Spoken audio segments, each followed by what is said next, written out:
Machine learning அல்காரிதமா? என்னெல்லாம் algorithm இருக்குன்னா வந்து இதை வச்சு ஃபியூச்சர்ல நான் ஏதோ ஒன்று பண்ணணும்னு ஆசைப்படுறேன், ஒரு ஃபியூச்சர் பிசினஸ் பண்ணணும், என்ன பிசினஸ் பண்ணலாம், அதை எப்படி பண்ணலாம், எதை ஃபோக்கஸ் பண்ண அடிக்க முடியும்ட்டு. சார் டேட்டா கலெக்ஷன் என்ன சார், முதல்ல அதை சொல்லுங்க சார். அப்படின்னா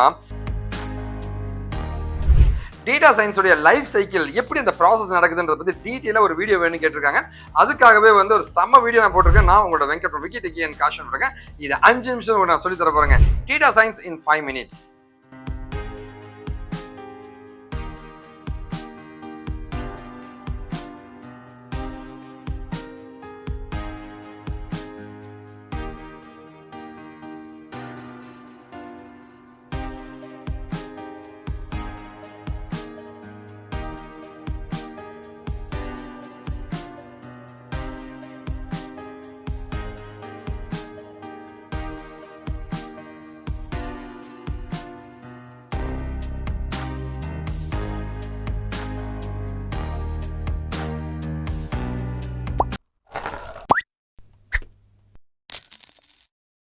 ஸோ அதுக்கு முன்னாடி வந்து நீங்கள் என்கிட்ட படிக்கணும்னு ஆசைப்படுறீங்க, என்னுடைய கைடன்ஸ் வேணும் சார், ப்ரொஃபைலை பில்ட் பண்ணணும் சார்னு கேட்டிங்கன்னா கண்டிப்பாக பண்ணலாம். ஜாப் ஷிஃப்ட் பண்ணுமா வாங்க, கண்டிப்பாக ஹெல்ப் பண்ணுறேங்க.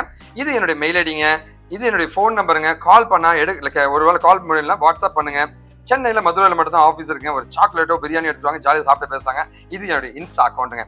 இந்த அக்கௌண்ட் வந்து ஃபாலோ பண்ண ப்ரெஸ் பண்ணிட்டு உங்கள் டீட்டெயில் மொபைலில் போடுங்க, அண்ணன் அவங்கள்ட்ட பேச தயாராக இருக்குங்க.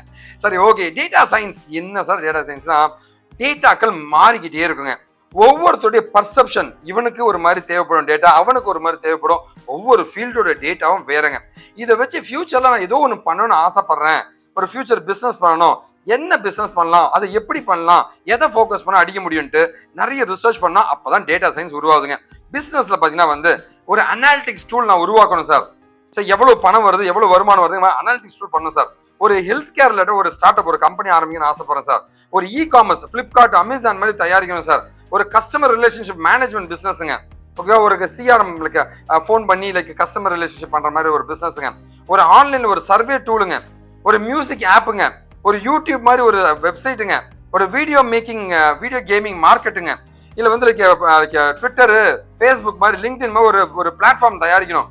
இந்த மாதிரி வந்து ஏதாவது ஒரு புது தொழில் பண்ணணும், இல்ல இருக்கிற தொழிலை பெருசாக்கணும் அப்படின்னா வந்து அந்த இடத்துல நம்மால் உள்ள வருவாரு டேட்டா சயின்ஸுங்க. இவர் என்ன பண்ணுவார்னா கரண்ட் மார்க்கெட் என்ன, அதுல எவ்வளவு பிசினஸ் இருக்கு, எங்க போக்கஸ் பண்ணா உன்னால பிசினஸ் பண்ண முடியும் அப்படின்ற ரிசர்ச்சை சூப்பரா கொடுப்பாருங்க. இது மூலமா நாம பிசினஸ் பெருக்க முடியுங்க. ஓகே, சோ எப்படி சார் டேட்டா சயின்ஸை பத்தி நீங்க சொல்றீங்க, அதோட லைஃப் சைக்கிளை பத்தி பேசுங்க நீங்க கேட்கலாம். ஃபர்ஸ்ட் பாத்தீங்கன்னா வந்து ஒரு டேட்டாவை நம்ம கலெக்ட் பண்ணிக்கணும். கலெக்ட் பண்ணிட்டு தேவையில்லாத டேட்டாவை கிளீன் பண்ணிடுங்க. இதை வச்சு ரிப்போர்ட்லாம் ஜென்ரேட் பண்ணும்போது தான் நமக்கு என்ன பிரச்சனைன்றது கண்டுபிடிக்க முடியும். அதுக்கப்புறமா அல்காரிதம்லாம் இம்ப்ளிமெண்ட் பண்ணிட்டு ரியலா அதுக்கு ஒன்று இம்ப்ளிமெண்ட் பண்ணீங்கன்னா உங்களுக்கான ரிசர்ச் முடிச்சுங்க, நீங்க தேவையானதை கண்டுபிடிச்சிடலாம். இதுதான் டேட்டா சயின்ஸ் லைஃப் சைக்கிள். இதை டீட்டெயிலாக பார்க்கலாமா? ஃபர்ஸ்ட் என்ன வந்து அதுக்கு முன்னாடி சார் டேட்டா சயின்ஸ் படிக்கணும்னு ஆசைப்படுறேன் சார், முதல்ல அதை என்ன படிக்கணும்னு தெரிஞ்சுக்கங்க. ஓகே, அது எப்படிலாம் படிக்கலாம்னு தெரிஞ்சுங்க, என்னெல்லாம் கான்செப்ட் இருக்குன்னு தெரிஞ்சுங்க. இதை பத்தி டீட்டெயிலாக வந்து என்னுடைய வெப்சைட்ல நான் போட்டிருக்கேங்க. ஓகே, அந்த வெப்சைட்ல போய் பாருங்க, லிங்கை ஃபர்ஸ்ட் கமெண்ட் டிஸ்கிரிப்ஷன்ல கொடுத்துருப்பேன். ஓகேவா, போய் பாருங்க, உங்களுக்கு ஒரு ஐடியா கிடைச்சிடும். அதுக்கப்புறம் நம்ம அதை இம்ப்ளிமெண்ட் பண்ணலாங்க. படிக்கிறதுனா படிக்கலாங்க. சார் டேட்டா கலெக்ஷன் என்ன சார், முதல்ல அதை சொல்லுங்க சார். அப்படின்னா முதல்ல டேட்டாவெல்லாம் கலெக்ட் பண்ணோம். எப்படியா டேட்டா கலெக்ட் பண்றது? இன்டர்நெட்ல இருந்து எடுக்கலாம், சோஷியல் நெட்வொர்க்ல இருந்து எடுக்கலாம், ஒரு வெப்சைட்ல இருந்து எடுக்கலாங்க, சர்வே ஃபார்ம் மாதிரி கொடுக்கலாங்க, குரூப் எல்லாம் கிரியேட் பண்ணலாங்க. ஏதாவது வச்சு டேட்டா எடுக்க வேண்டியது தானே. என்ன மாதிரி டேட்டா? ஒரு வெப்சைட்ல இருந்து எடுக்கலாம், வெப் ஸ்கிராப்பிங், ஃபேஸ்புக், லிங்க்டின், ட்விட்டர்ல இருந்து வெப் ஸ்கிராப்பிங் பண்ணலாம். ரெண்டாவது பாத்தீங்கன்னா வந்து டேட்டா மைனிங். ஓகேவா, சோ இருக்கிற நிறைய பேங்க் டேட்டா, அந்த மாதிரி நிறைய டேட்டா நெட்ல கிடைக்குதுன்னு வச்சுன்னா அதெல்லாம் வச்சு மைனிங் பண்ணி கிளீன் பண்ணி எடுக்கிறதுங்க. ரெண்டாவது சர்வேங்க. ஏப்பா இந்த ஃபார்மை ஃபில் பண்றேன், அந்த ஃபில் பண்ற டேட்டால இருந்து சர்வேல இருந்து டேட்டாவை எடுக்கலாங்க. மூணாவது யூசிங் ஏபிஐஸ்ங்க. ஓகேவா, இன்டர்நெட்ல இருந்தே வந்து டேட்டாலாம் இருக்கும், அது இந்த ஏபிஐ அப்ளிகேஷன் ப்ரோக்ராம் இன்டர்ஃபேஸ் மூலமா கிடைக்கும், அதெல்லாத்தையும் யூஸ் பண்ணிக்கலாம். அண்ட் ஃபைனலா வந்து டேட்டா அக்யூசியேஷன், நேரா போயிட்டு ஃபார்ம் எல்லாம் கொடுத்து எல்லா இடத்துலையும் டேட்டா வாங்குறது. காலேஜ்னா காலேஜ் வாத்தியார் போய் பிடிக்கிறது, சம்திங் இல்லை, ஏதோ ஒரு டேட்டாவை அக்வயர் பண்றாங்க.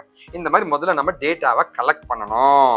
கலெக்ட் பண்ணபடி டேட்டா தப்பா இருக்குமே சார், அப்ப அதை நம்ம கிளீன் பண்ண வேண்டியது இருக்கும். கிளீன் பண்றதா என்ன, தேவையான டேட்டா ரிமூவ் பண்ணலாம், இதுக்கு பதிலாக வேற டேட்டா போடுறது, அந்த மாதிரி ஏதாவது பண்ண வேண்டியது தானே. அதுதான் டேட்டா கிளீனிங்னு சொல்லுவாங்க. ஃபர்ஸ்ட் வந்து இம்புட்டேஷன் ஆஃப் மிஸ்ஸிங் வேல்யூஸ். அப்படின்னா இல்லாத வேல்யூக்கெல்லாம் நீயே ஒரு வேல்யூ போட்டு இம்புட்டேஷன் மிஸ்ஸிங் வேல்யூ. சார் காலேஜ்ல இருக்கிற பசங்களுடைய ஏஜ் எல்லாம் வாங்குறேன் சார், ஏஜே தர மாட்டாங்களா, 22 வயசுக்கு மேல இருந்தா தான் காலேஜ் படிக்க முடியும், இல்ல 20 வயசுக்கு மேல இருந்தா காலேஜ் படிக்க முடியும், 20 வயசுன்னு போட்டுறா அப்படின்றாங்க. அவுட்லியர் டிடெக்ஷனா வந்து தேவையில்லாத டேட்டாலாம் எதுன்னு பாக்குறோம். சம்பந்தம் இருக்கிற டேட்டா, சம்பந்தம் இல்லாத டேட்டா, அவுட்லியர் அதை தூக்கிடு, தேவையில்லாத ரிமூவ் பண்ணிடு. மூணாவது பாத்தீங்கன்னா வந்து என்கோடிங் கேட்டகரி வேல்யூஸ். இது எல்லாம் கேர்ள்ஸ் காலேஜா, ஜெண்டர் என்னப்பா கேர்ள்ஸ் போட்டு விடாது, கேர்ள்ஸ் காலேஜ் தானே அது அப்படின்னு கேட்டகரி வேல்யூஸ் வச்சு என்கோட் பண்றது. ஃபைனலா பாத்தீங்கன்னா ஃபியூச்சர் ஸ்கேலிங். இது 10 இருக்கு, அவன் 30 இருக்கான், அப்படின்னா இவன் நடுவில் இருக்கிறது 20 தான் பார்க்க முடியும் அப்படின்ற மாதிரி ஸ்கேலிங் பண்ணி நம்மளே போட்டுக்கிறது. இந்த மாதிரி தான் பண்ணுவாங்க. ஸோ இதெல்லாமே டேட்டா கிளீனிங் ப்ராசஸா இருக்கும். இல்லை தேவை டெலிட் பண்ணு, அவ்வளோதான் முடிச்சு, ஏதோ ஒன்று பண்ணு, அவ்வளோதான். அடுத்து பார்த்தீங்கன்னா கிராஃபிக்கல் ஃபார்மேட்ல முதல்ல பார்ப்பாங்க, விஷுவலைஸ் பண்ணி பார்ப்பாங்க. ஸோ நிறைய சார்ட்டிங்லாம் இருக்கு இல்லையா, பார் சார்ட். இது பாருங்க, இங்க பாருங்க, இங்க தான் பார் சார்ட்டுங்க. இந்த மாதிரி பார் சார்ட்டா இருக்கலாம், ஹிஸ்டோகிராமிக் வேல்யூவா இருக்கலாம், இதெல்லாம் ஹிஸ்டோகிராம் வேல்யூஸ்ங்க. இந்த மாதிரி ஹிஸ்டோகிராம் வேல்யூ இருக்கலாம், லைன் கிராஃபா இருக்கலாங்க, ஓகேவா. ஸோ இதெல்லாம் வந்து பை சார்ட்டா இருக்கலாம், ஓகேவா. அது பாரு பை சார்ட்டுங்க, பை சார்ட்னா இப்படி ரவுண்டா பாருங்க, இதுதான் பை சார்ட்டுங்க, இதுதான் பை சார்ட்டுங்க, இதுதான் பை சார்ட்டுங்க. இந்த மாதிரி பை சார்ட்டா இருக்கலாம், ஓகே. திரும்ப பை சார்ட்டே போட்டு வச்சிருக்கேன். சரி, ஓகே, பை சார்ட்டா இருக்கலாங்க. அப்படி இந்த மாதிரி வெவ்வேறு வகையா வந்து கிராஃபிக்கல் ஃபார்மேட், பாக்ஸ் பிளாட்டா இருக்கலாம், கிராஃபிக்கல் ஃபார்மேட் பண்ணுவாங்க. கிராஃபிக்கலா வந்து அதுக்கு ஃபார்மேட் பண்ண பின்னாடி தான் உனக்கு ஒரு ஐடியா கிடைக்கும். பாருடா இந்த இடத்துல இவன் குறைஞ்சிருக்கான், அதுக்கப்புறம் இந்த இடத்துல குறைஞ்சிருக்காம்பா, மற்ற இடத்துல ஏறி இருக்காம்பா அப்படின்ற ஒரு ரிசர்ச் நமக்கு கிடைக்கும். இதை பேஸ் பண்ணி அல்காரிதம் இம்ப்ளிமெண்ட் பண்ணலாம். அதான் மெஷின் லேர்னிங் அல்காரிதம்னு சொல்லுவாங்க. மெஷின் லேர்னிங் அல்காரிதமா என்னெல்லாம் அல்காரிதம் இருக்குன்னா வந்து சூப்பர்வைஸ் லேர்னிங் சொல்லுவாங்க.